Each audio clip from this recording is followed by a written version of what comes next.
ये स्टोरी एक ऐसे गुंडे की है जिसे एक सिंपल सी लड़की से प्यार हो जाता है। वो दोनों एक दूसरे से बहुत अलग हैं। क्या वो लड़की इस गुंडे के प्यार को एक्सेप्ट करेगी या नहीं? चलिए देखते हैं इस मूवी की एक्सप्लेनेशन में। मूवी के बिगनिंग सीन में हम चैंग को देखते हैं, जो कि एक ऐसी कंपनी में काम करता है जो लोगों को कर्जा देते हैं।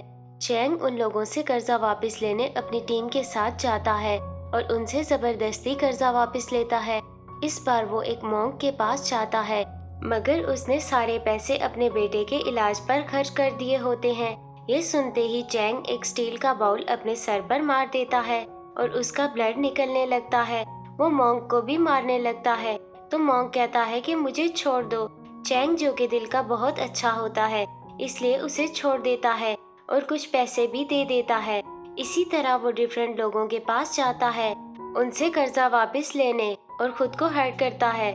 जो लोग मजबूरी की वजह से पैसे वापस नहीं करते, चैंग उनकी हेल्प करता है। फिर एक दिन वो उस कंपनी की बॉस, जिसका नाम मैडम साई है, उसके पास आता है। वो कहती है कि तुम मुझे लोगों से पैसे वापस क्यों नहीं लेकर दे रहे हो? तो वो कहता है कि वो मजबूर है, वो पैसे वापस नहीं कर सकते।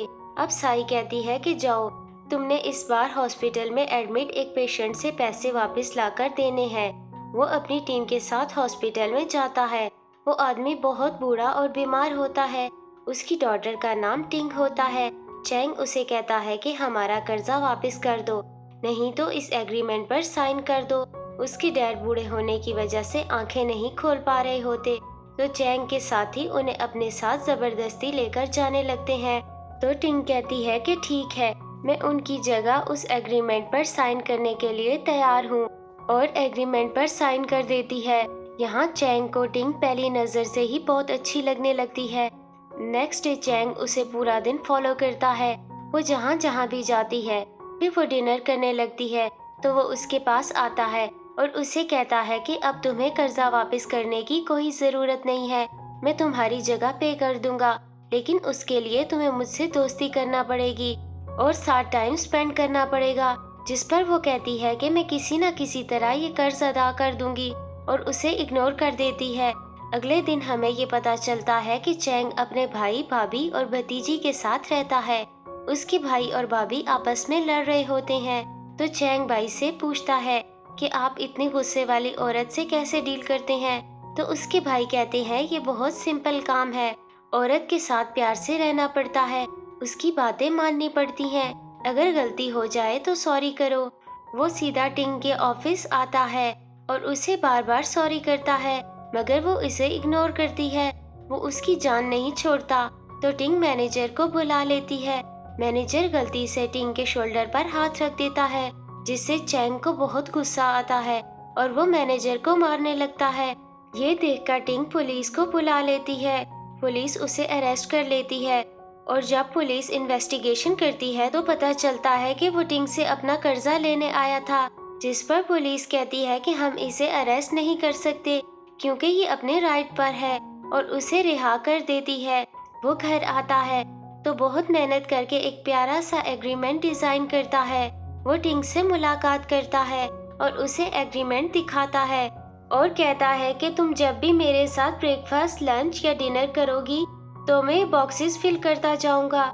जिस दिन ये सब फिल हो गए, तुम्हारा कर्जा समझो उतर गया। ये सब सुनकर वो उसके सर पर जूस गिरा देती है और वहाँ से चली जाती है। टिंग शाम को हॉस्पिटल आती है, जहाँ उसे ये पता चलता है कि उसके डैड को अब हॉस्पिटल से जल्द ही निकाल दिया जाएगा। उसके पास हॉस्पिटल की फी देने के पैसे नहीं होते, तो टिंग के पास कोई और ऑप्शन नहीं रहती। तो वो चैंग के पास आती है और उसे कहती है कि मैं इस एग्रीमेंट के लिए तैयार हूँ, और वो उसे कहती है कि तुम मुझे इस दौरान करीब आने का नहीं कहोगे और मुझसे दूर रहोगे, जिस पर चैंग एग्री हो जाता है और टिंग इस पर साइन कर लेती है और उसके साथ डिनर करती है।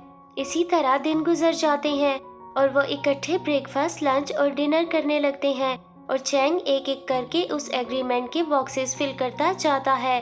चैंग एक दिन हॉस्पिटल जाता है और टिंग के फादर की देखभाल कर रहा होता है। ये देखकर टिंग को बहुत अच्छा लगने लगता है। शाम को वो दोनों एक जगह से गुजर रहे होते हैं, जहाँ चैंग की टीम के कुछ लोग एक फैमिली को मार रहे होते हैं, और उससे कर्जा वापस ले रहे होते हैं। चैंग भी वहाँ पर आ जाता है और अपनी ही टीम के लोगों को मारने लगता है। टिंग ये देखकर समझ जाती है कि चैंग अभी भी नहीं बदला और उसे डर हो जाता है कि चैंग कहीं ऐसे ही मेरे और मेरे डैड के साथ बुरा ना कर दे। नेक्स्ट सीन में हम देखते हैं चैंग हॉस्पिटल में टिंग से मिलने आता है, जो इसे इग्नोर करती है क्योंकि वो बहुत डर चुकी होती है कि कहीं चैंग हमारे साथ भी बुरा ना कर दे। इस बात पर चैंग बहुत परेशान हो जाता है और वो पूरी रात ड्रिंक करता है और अगली सुबह जब वो हॉस्पिटल जाता है तो वो देखता है कि टैंग के डैड चल बसे हैं और टिंग का कोई भी फैमिली मेंबर या फ्रेंड फ्यूनरल सेरेमनी में नहीं आया। ये देखकर उसे बहुत दुख होता है और वो टिंग के डैड के लिए एक शानदार सी फ्यूनरल सेरेमनी अरेंज करता है। यहाँ उसे वो फैमिली भी मिलती है जिनको साई के लोगों ने मारा था। तो वो पूछती है कि आप यहाँ क्या कर रहे हैं? चैंग ने तो आपको उस दिन बहुत मारा था। तो वो कहते हैं कि चैंग ने तो हमारी हेल्प की है, उन लोगों से हमें बचाया है। यहाँ टिंग को अपनी गलती का एहसास होता है। सेरेमनी होने के बाद चैंग टिंग को उसके घर छोड़ने जाता है, जहाँ टिंग उसे थैंक्स कहती है। नेक्स्ट डे से चैंग उसको बहुत केयर करने लगता है और उसको मेडिसिन्स और ग्रोसरी का सामान लेकर देता है। टिंग को भी चैंग से प्यार होने लगता है। वो दोनों कहीं घूमने जाते हैं और फर्स्ट किस करते हैं। वक्त गुजर जाता है, दोनों बहुत करीब होने लगते हैं। एक दिन चैंग उससे पूछता है कि तुम आगे क्या करना चाहती हो? तो वो कहती है कि मैं एक टी शॉप ओपन करना चाहती हूँ, जिसके लिए $1 लाख चाहिए। मुझे जल्द ही लोन मिल जाएगा, लेकिन मेरे डैड की इंश्योरेंस के पैसे मुझे मिल गए हैं और मैं अच्छी लोकेशन पर शॉप खोलना चाहती हूँ। बहुत जल्द ही मेरा सपना पूरा हो जाएगा। फिर कुछ दिन बाद टिंग होटल में बैठी चैंग का वेट कर रही होती है, क्योंकि आज उनके रिलेशनशिप को 99 डेज हो चुके हैं। वो उसका वेट कर रही होती है तो चैंग काफी लेट पहुंचता है और उसके सर से ब्लड निकल रहा होता है, क्योंकि वो एक जगह पर कर्जे के पैसे वापस लेने गया था तो उसे चोट लग गई। उसकी ये हालत देखकर टिंग बहुत घबरा जाती है, जिस पर वो कहता है कि मैं आज से ये प्रोफेशन छोड़ रहा हूँ और तुम्हारे साथ टी की शॉप ओपन करूँगा। फिर वो साई के पास जाता है और कहता है कि मैं आज से आपके पास काम नहीं करूँगा। उस पर साई कहती है सोच लो, क्योंकि तुम्हारे पास कोई और जॉब भी नहीं। फिर वो टिंग के साथ एक रियल एस्टेट एजेंट के पास शॉप के बारे में पूछने जाता है। वो चैंग का फ्रेंड भी होता है। जो लोकेशन टिंग को पसंद होती है उसके लिए बहुत पैसे चाहिए। तो टिंग कहती है अभी हम साइट पे शॉप ले लेंगे, बाद में अपग्रेड कर लेंगे। चैंग दोबारा अपने फ्रेंड के पास आता है और उसे कहता है कि सिनेमा के पास वाली लोकेशन चाहिए। तुम इस शॉप के मालिक को कल बुला के एग्रीमेंट करो। उसके पास इतने पैसे नहीं होते। तो वो साई के पास जाता है और पैसे मांगता है। तो वो कहती है कि मेरे पास इतने पैसे कहाँ से आए? हाँ, मगर मैं तुम्हारी एक तरह से हेल्प कर सकती हूँ कि कल एक पार्टी है जिसमें कुछ गैम्बलर्स आ रहे हैं। तुम जितना पैसा लगाओगे तुम्हें उसका डबल मिलेगा। चैंग अब घर आता है और टिंग से कहता है कि हम बहुत जल्द हम अपनी शॉप इसी लोकेशन पर ओपन करने वाले हैं। तो वो कहती है कि तुम्हारे पास इतने पैसे कहाँ से आए?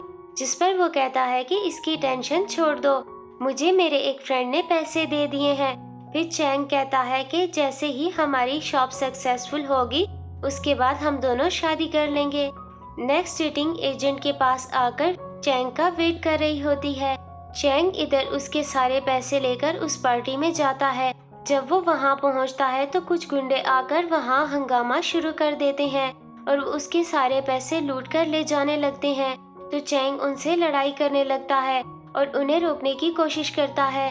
लड़ाई के दौरान वो एक आदमी का मास्क उतार देता है तो देखकर हैरान रह जाता है कि वो तो उसी का ही एक टीममेट है। यानी ये सारी चाल साई ने चैंग के पैसे लूटने के लिए चली थी। वो उसे हर्ट करके वहाँ से पैसे लेकर भाग जाते हैं। टिंग चैंग का वेट करती रहती है मगर वो वहाँ नहीं आता। तो वो उधर से वापस आ जाती है तो रास्ते में चैंग उसे नजर आता है, जो उसे कहता है कि मैंने तुम्हारे डैड की सारी इंश्योरेंस गैम्बलिंग में लगा दी है और तुम्हारे पैसे लुट गए हैं। जिस पर वो कहती है कि तुम बहुत ज्यादा जख्मी हो गए हो, चलो घर चलते हैं, मुझे इससे कोई फर्क नहीं पड़ता, मुझे सिर्फ तुम्हारा प्यार चाहिए। तो वो कहता है कि मैं तुमसे प्यार नहीं करता, मैंने तुम्हारे साथ ड्रामा किया था, मैंने तुमसे कभी प्यार किया ही नहीं, मैं तुम्हारे साथ और रहना नहीं चाहता। ये सुनते ही टिंग का दिल टूट जाता है और वो वहाँ से रोते रोते चली जाती है। असल में चैंग ने उसे झूठ बोला कि वो उससे प्यार नहीं करता, क्योंकि वो बहुत शर्मिंदा हो चुका था और वो जान चुका था कि वो उसको खुशियाँ नहीं दे सकता। टिंग के जाने के बाद वो बहुत ज्यादा ड्रिंक करने लगता है और शोर कर रहा होता है। तो वहाँ कुछ पुलिस वाले आकर उसे कहते हैं कि तुम इस टाइम यहाँ क्या कर रहे हो, अपने घर जाओ। तो वो उनसे लड़ना शुरू कर देता है। अब हम देखते हैं कि 6 मंथ गुजर चुके हैं और चैंग एक जेल में होता है और इधर से रिहा होकर बाहर आ रहा होता है।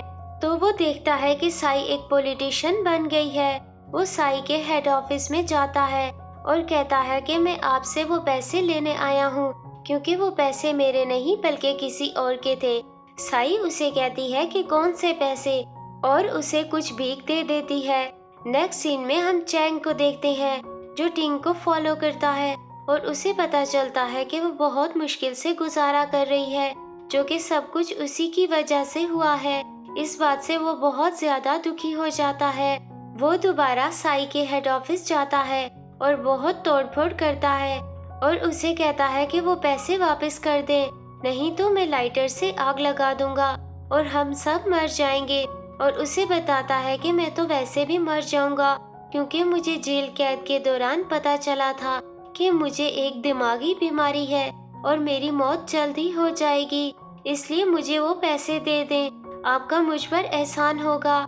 साई के पास कोई और ऑप्शन नहीं रहती और वो उसके पैसे वापस कर देती है। चैंग पैसे लेने के बाद टिंग के पास आकर उसे पैसे लौटाने आता है, मगर वो उससे बिल्कुल बात नहीं करती और इसे इग्नोर करती है। वो बहुत परेशान होकर अपने घर जाता है, जहाँ उसे पता चलता है कि उसके बीमार डैड अब यहाँ आ गए हैं और साथ रहने लगे हैं, मगर उसका बड़ा भाई उनसे काम करवा रहा है। ये देखकर वो अपने बड़े भाई से लड़ाई करता है कि तुम क्यों बूढ़े बाप से काम करवा रहे हो। वो अगले दिन से टिंग को दोबारा से फॉलो करने लगता है। तो वो देखता है कि वो एक लड़के के साथ रिलेशनशिप में है। ये देखकर उसे बहुत खुशी होती है कि चलो वो अपनी लाइफ एंजॉय कर रही है। इसी दौरान अचानक से उसकी तबीयत बिगड़ने लगती है और वो बेहोश हो जाता है। जब उसे होश आता है तो वो एक हॉस्पिटल में एडमिट होता है। टिंग उसे हॉस्पिटल में लेकर आई होती है। टिंग को फिर पुलिस इंस्पेक्टर से पता चलता है कि चैंग को एक दिमागी बीमारी है, वो किसी भी वक्त मर सकता है, और उसे बताता है कि उसने तुम्हारे वो पैसे भी साई से हासिल कर लिए हैं, और उसे बताता है कि चैंग तो हमेशा से तुम्हें ही प्यार करता है। टिंग को अब चैंग की सच्चाई का पता चल जाता है। ये सुनते ही वो चैंग को तलाश करते एक स्टेशन पर आ जाती है।